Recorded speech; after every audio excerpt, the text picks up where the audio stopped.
Welcome. I'm Dr. Angela Mazza, a thyroid, endocrine, and metabolism specialist with an integrated practice in Central Florida.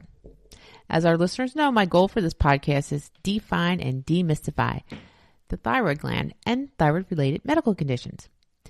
By providing information in an easy-to-understand format, I hope to help patients better understand the ways in which their bodies work and to help them thrive. My friend and co-host Dawn Sheffield is here. Thanks for working with me on episode 27. You know what? There is no way I'd miss a show about, one of my favorite subjects. Leaky gut. Dun, dun, dun. That's right, folks. Today's show is about leaky gut. Again.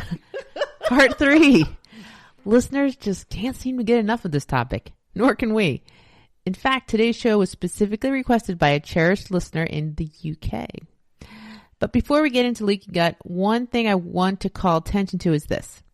This is our 27th episode. Can you believe it? No, I can't. A part of me can. That's not 100% true. I didn't anticipate not making it to 27. But I do think that it merits some sort of, I don't know, maybe a serenade of queen-sized trumpets. Okay, that was a serenade of queen-sized trumpets. No, it wasn't. It was a dog toy. That's a squirrel dog toy with a squeaker because we do not have any trumpets. Low budget, we don't have budget for trumpets. No trumpets. No. But actually, the truth is, I think I do believe we're up to 27 episodes. I'm not surprised we could get this far at all. It's just the reason I hesitated is because I'm not sure we really planned to get this far. We had a ton of episode ideas. Yeah. But did we ever talk about how many we thought we might actually accomplish? No. I don't think so. We just boldly dove in, as we like to do on this show. That's how we do. And here we are recording our second episode of 2024. We started the show in early-ish 2022, so we're in our third calendar year. That is truly remarkable. It is. And we are nowhere near close to running out of topics. Oh my gosh, that's right. And they multiply. They're always multiplying. It's really marvelous. Truly. Every topic gives us ideas for more topics. And we started with what felt like an inexhaustible supply. We did. I think the thing is we both have so much passion for helping thyroid patients, other patients like me, that it would be tough to quit now. And for one example, our previous show on thyroid cancer, that's episode 26, was really crucial. And I'm not saying it because we did it, but because it was remarkably informative, and yet it was so easy to understand. I liked how we presented the facts, but without any unnecessary scariness. Right. One thing, it can be a real challenge to carve out the time it takes to create, produce, and edit this show. But you know what helps? Our listeners are just as passionate about this effort as we are. That's so motivating. It really keeps me going. Well, me too. It really excites me. And speaking of our listeners, all of our effort is for them, literally. No one is paying us to do this. And you heard our special effects. I mean, honestly, that's trumpets. Okay. But when we started this show, never did I imagine leaky gut would be a fan favorite, did you? Not in a million years. No. And for those who do not want to hear one more word about leaky gut ever again, we understand that too. I was absolutely appalled by today's topic the first time Dr. Mazza mentioned it to me. So we both understand a lack of interest and perhaps, frankly, revulsion. But I turned my initial reaction, revulsion, around first to understand, and then to get real serious about it, so I know other folks can too. And as we mentioned earlier, at least one listener in the UK is still interested in this topic. At least one. At least one. So I think lots of folks want to see if they have this condition and to see if they can help reduce its potentially damaging effects. As our listeners know, Dawn, you have not been diagnosed with leaky gut. No, I am not. But yet you are so deeply passionate about the subject. What is up with that? Wow. We'll just cut to the heart of it. Yeah. True. I have not been diagnosed yet, only because I have not been tested. And I don't really want to be tested. Why, you may ask? I choose to live as if I do have it because, one, so many Hashimoto thyroiditis patients like me have it. So chances are good.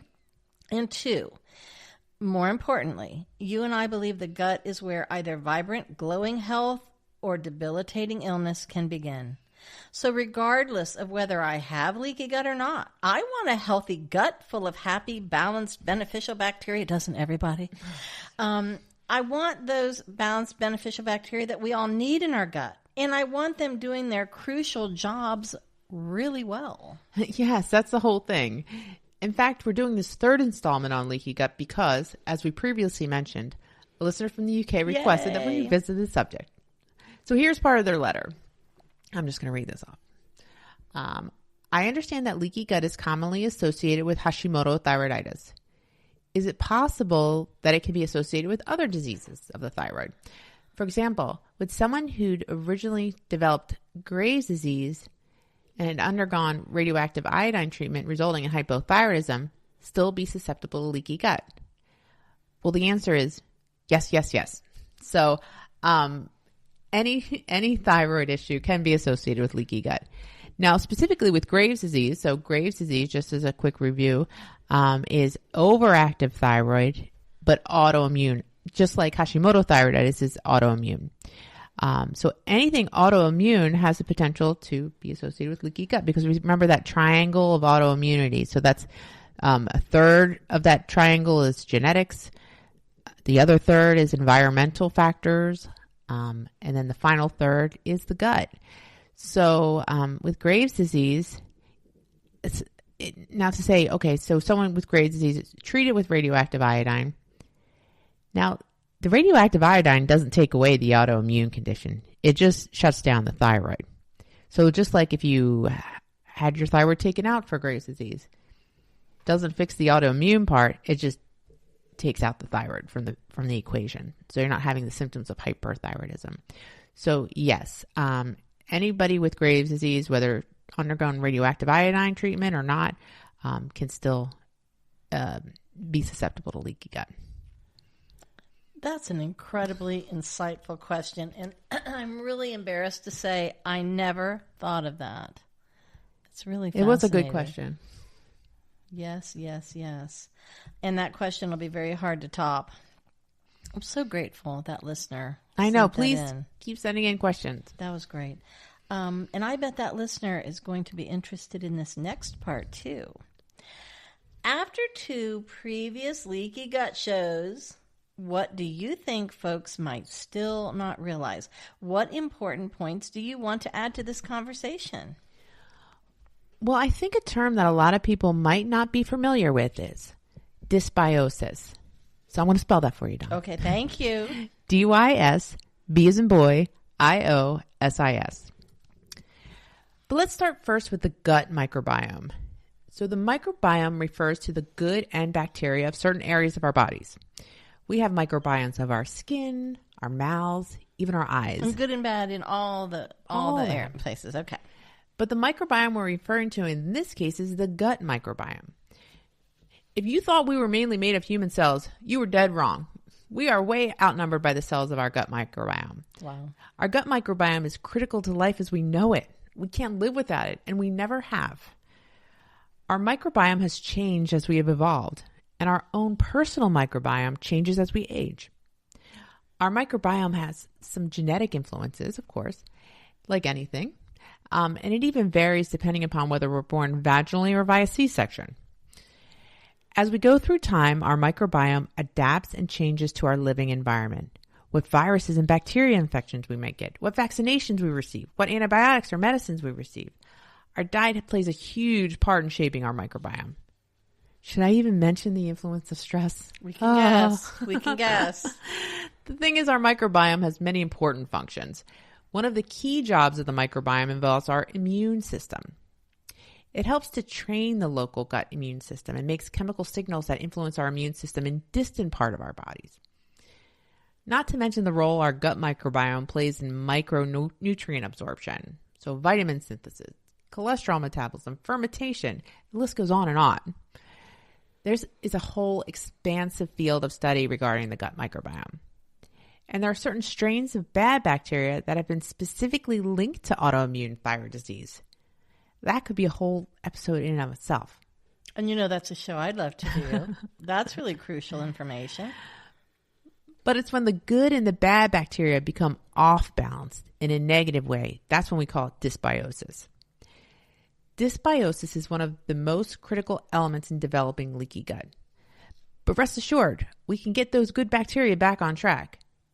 A good probiotic is an excellent place to start. In fact, we even had a different listener ask a question regarding a specific bacteria called Akkermansia. This bacteria is really exciting and has been in recent news. Akkermansia is a very good and beneficial bacteria. It's been found to have all sorts of potential benefits, including blood sugar control and improving overall metabolic health. It's even been touted as helping with weight loss. So stay tuned for more information on this exciting bacteria. It's called Akkermansia. You had me at weight loss. You heard it here first. You had me at weight loss. Wow. I did hear it here first, actually. Yes. Another aspect of leaky gut that I'd like to take a moment to discuss, which we have never previously mentioned, is the possibility that some folks with leaky gut might have an infection. So bacteria like Shigella and Salmonella, yeast, mainly Candida, and parasites can be a problem for some folks with gut issues. Plus, there's a condition known as SIBO, S-I-B-O, or small bacterial bowel overgrowth. Not to say gut infections apply to everyone, and there are really good treatments if they're diagnosed. This might sound scary, but these gut infections, especially in persons who aren't responding to usual gut therapies, may need to be addressed. Let's take a minute for a couple of important reminders. We put these away from the beginning intentionally so that we could get to our UK listeners' questions sooner, just in case anyone's wondering. It might seem like a strange placement, but when we refer to the gut, that's shorthand for stomach, large intestine, and small intestine. Second, leaky gut simply means a gut that is too permeable, allowing the contents of our digestive system to pass through much too quickly and not in an orderly, fully processed way. This unprocessed material that is not fully filtered leaks into our internal environment prematurely, not in the safe, fully processed way our body needs. That is, it leaks in before all the nutrients have been properly extracted by the various highly coordinated actions of our digestive system. Also, when this happens, viruses, toxins, and the bad bacteria we also harbor cannot be properly neutralized. Our bodies are not made to handle this chaotic process, so leaky gut can cause a negative effect locally in the gut, like IBS or irritable bowel syndrome, or it might even manifest as a nearly systemic inflammatory response throughout the body. And our bodies become aware that the leaked material, perceived as an invader, has gotten past our defenses, and in a way it has.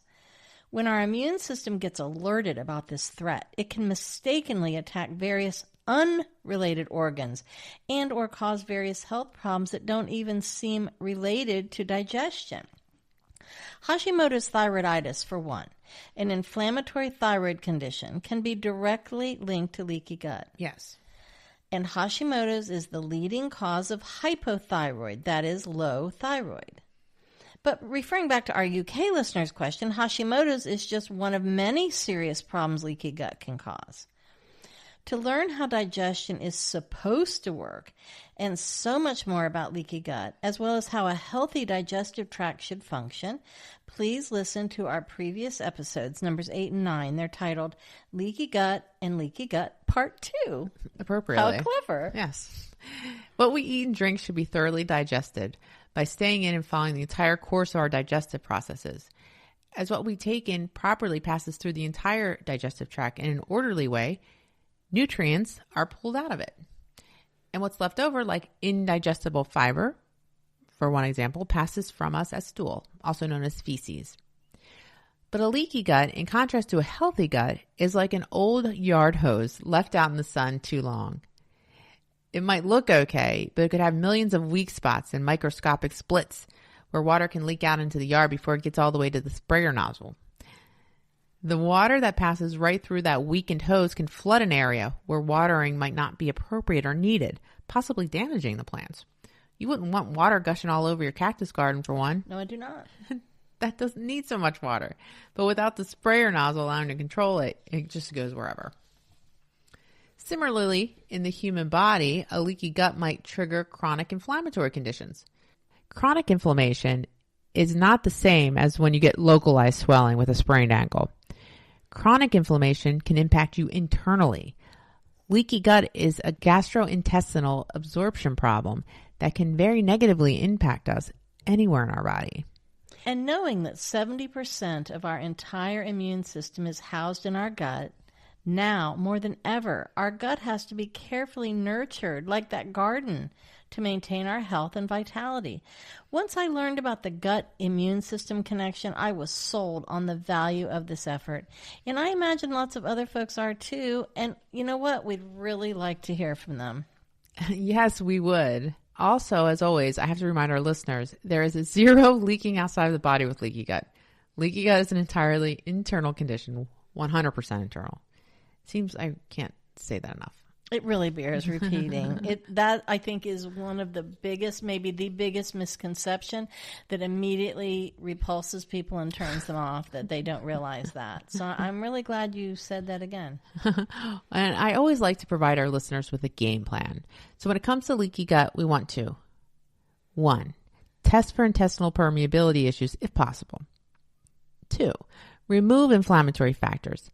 So as far as foods, I recommend starting by removing gluten and pasteurized dairy. You may want to do food sensitivity testing to see what causes you specifically inflammation. Please don't look at this as something that has to be done for forever. The goal is to simply not put fuel on this fire. As for other factors, control the controllables: stress, alcohol, toxins. 3, replace good things like micronutrients and beneficial bacteria. 4, heal the gut with tools in our gut toolbox, like glutamine, aloe vera, colostrum, collagen, butyrate, quercetin, etc. You can refer to episode 8 in particular for a bit more information on that. 5, treat infections if they're there. I hope we've left listeners wanting to know even more about leaky gut. Understanding it is crucial to our health and to our survival. We'd love to hear from listeners. If they want to hear more about this subject, please let us know. That's why I wanted to do this podcast, to provide life-saving education and to encourage folks to see a doctor in time to prevent or minimize damage. That's deeply fulfilling. I enjoy helping folks understand how all aspects of their lives are tied to both thyroid and overall health. As always, my goal is to help us live more fulfilling lives by taking control of our health and thus feel our best. In fact, that's why I went into endocrinology. It's a medical art that combines science with the study of our lives and all that they encompass. Our next episode, number 28, will be all about polycystic ovarian syndrome, or PCOS, and menopause, and their relationship to the thyroid. We'll be interviewing a renowned expert on female health, Dr. Felice Gersh. I'm so excited. Me too. She's like my idol. Rock star. She's a rock star. As always, we hope our listeners will continue listening to Thyroid Talk with Dr. Angela Mazza. And yes, I agree. I wanted to add, yes, she is. That episode will be epic. We have many more interesting episodes as well and guests planned. We'll build on today's foundation and cover many topics we hope you'll find meaningful. So now to recap just some of what we covered in this episode, not necessarily in this order. Leaky gut is like an old garden hose, but entirely inside the body. Thank goodness. Causes of leaky gut. I know that stresses you so much. No, not. You know what? It doesn't stress just me. It stresses a lot of people. You know what? The very first time we talked about this, I told you that I had mentioned it to someone that I knew, and her response was, gross. So, yes, that was my clue that yes, that this is an anxiety causing situation. And until you know, yeah, it's it's a stress. Until you know, then you can just let that worry go. So now I don't know where I was. Causes of leaky gut. I'll just go back and say it again. Doc. That's not your fault. The crucial role of the gut microbiome in life. Infections of the gut, how we can help to heal leaky gut, and best of all, we learned that we can impact our thyroid health. As Dr. Mazza mentioned, in our next episode, number 28, we'll discuss polycystic ovary syndrome, PCOS, and its complex relationship to the thyroid. We'll interview Felice Gersh, MD, whose book, written with Alexis Perella, is titled PCOS SOS, and she has other materials too that we'll mention. Very important other materials. Dr. Mazza's book, Thyroid Talk, An Integrative Guide to Optimal Thyroid Health, is now available on Amazon. There is an online master course related to the book to help guide us to optimal thyroid health. It's entirely online, live, but also recorded for future reference. Participants can share their questions and concerns if they want to, optional, and get customized information on how to work toward healing. And I think like the live interactive kind of coaching sessions is the best part. Because it's really like a part of a thyroid community. Yeah, I really like that. And it helps me to see what I don't want anyone else to be struggling with anything. But it helps you to feel like, oh, well, I'm not other alone. people out and this there. person also had that issue. And Right. Yeah, that's very helpful. So the online course helps us walk the talk to energize our lives. And for more information, you can check out thrivethyroid.com or forward your name and email to thyroidtalk.mazza@gmail.com. You can also contact Dr. Mazza's website, metaboliccenterforwellness.com. The initial webinar coordinates with the online masterclass. So the masterclass has modules that cover topics like diagnosis of thyroid issues, personalized treatment, gut healing, much, much more, plus some bonus modules that cover topics like specifically to Hashimoto thyroiditis, Graves, hair loss, some recipes. So it's kind of cool. The specific ones are very good. I find those to be very helpful. And again, I know now I do mention this every single time. It's your time that is the most valuable commodity there. The time you put into it, by the way, is remarkable. Oh, well, thank you. It's really impressive. And for information on at least some of the supplements we may discuss on the show, please visit the wellness store at metabolicenterforwellness.com. Full disclosure, I personally use and I carry supplements by Douglas Laboratories and Pure Encapsulations in both my office and at our online site. Please stay in touch. Check me out on YouTube, the website at metabolicenterforwellness.com, as well as Facebook, Instagram, and TikTok. We welcome your input. Please submit your questions, comments, and show ideas to thyroidtalk.mazza@gmail.com. That's an email address. We may disclose your general location on air, the city or town, for example, or the UK, for another example, but we will not read your name nor your address on the show. We reserve the right to edit your input as necessary. And we need to add here, we're getting a lot of letters and questions now. Dr. Mazza reads every single one. I do. I know you do. You really do. But although these questions are gold to us, we can't respond to most of them, to the vast majority. Dr. Mazza has a medical staff on site, of course, but they do not work on the podcast. Surprisingly, perhaps, we do not have a podcast staff, unlike, I think, many other shows. Most. I'm pretty sure other shows do. Many. Yeah, I know some do. Dr. Mazza has to carefully carve out the time just to do this show. And FYI, she's the technical person, the editor, the computer expert, all of it. That's why when things go awry, I'm behind it. I see, again, I'm not saying it to place any point. No, when things go awry, guess who? Let's guess who causes the most number of problems. I think we're about even. Let's call it even, shall we? Even Steven. Okay, very good. Anywho, when we do have a podcast staff, I want their first job. As if it matters. I want their first job. Okay, Dawn. Gosh, take charge. I want their first job. I'm just going with it now. I want their first job to be acknowledging and thanking every single listener who's ever written in and who will ever write in the future. Until then, please. You're going to have a management position? Hey, that's right. That's exactly right. I'm having a fantasy here. It's just, let me just rolling with it. So until then, please know that if your question is not used on the show and you also get no response, we're still so grateful. And your input, I almost got weepy for a minute. Your input is carefully considered every single time. We really hate not being able to individually respond to you. But we do try. Wow. And finally, please don't forget to ask your healthcare provider any specific questions regarding your wellness. This podcast is meant for educational purposes only.